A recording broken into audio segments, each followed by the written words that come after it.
Bienvenue dans le journal du trader de ce lundi 15 septembre. On ouvre avec le Forex sur l'euro USD. L'euro a débuté la semaine de trading en hausse contre le dollar américain.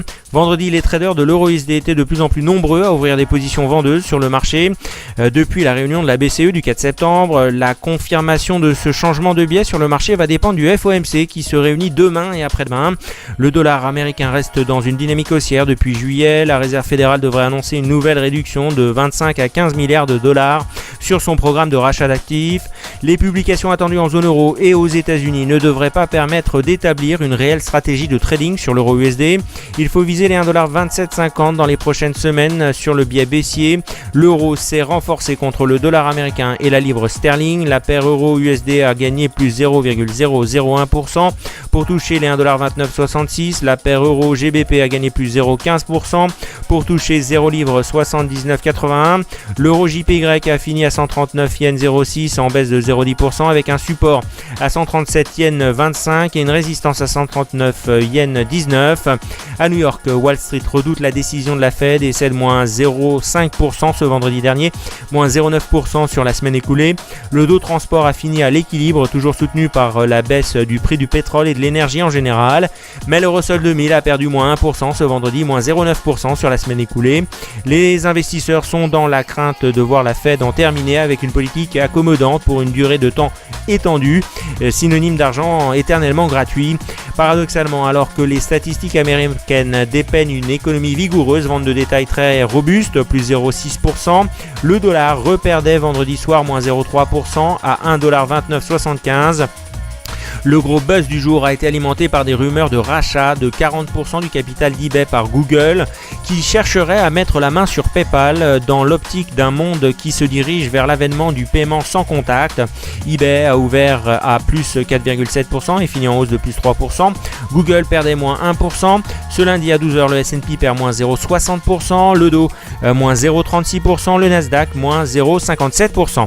À Paris, ce lundi à 12h, le CAC perd moins 0,29%. La prudence est de mise au début de cette semaine riche en grands rendez-vous. La décision de la politique monétaire de la Fed, le référendum sur l'indépendance de l'Écosse et toute une série de chiffres macroéconomiques qui vont faire de cette semaine la plus marquante depuis longtemps pour les marchés financiers. L'indice ZOO du sentiment des analystes et des investisseurs allemands et les annonces du TLTRO de la BCE seront connus demain, mardi. Ce lundi à 12h, le DAX gagne plus 0,13%, le FTSE perd moins 0,25%, l'Eurostoxx moins 0,09%.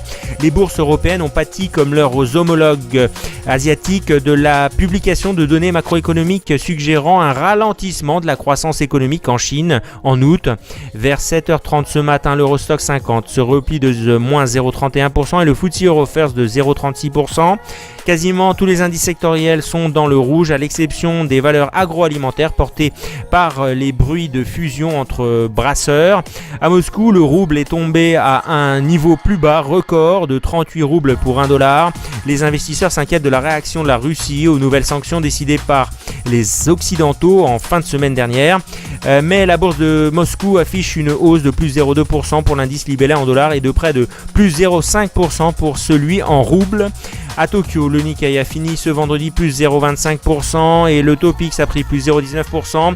Ce lundi, surperformant les grandes places boursières mondiales. La perspective d'un relèvement anticipé des taux d'intérêt américains par la Réserve fédérale a entraîné un repli du yen à un plus bas depuis 6 ans face au billet vert à 107 yens 29. Le gouverneur de la Banque du Japon, M. Kuroda, a dit jeudi au Premier ministre Shinzo Abe qu'il était prêt à prendre toutes les initiatives qui s'imposeraient si l'objectif de remonter l'inflation à 2% en rythme annuel venait à être remis en cause.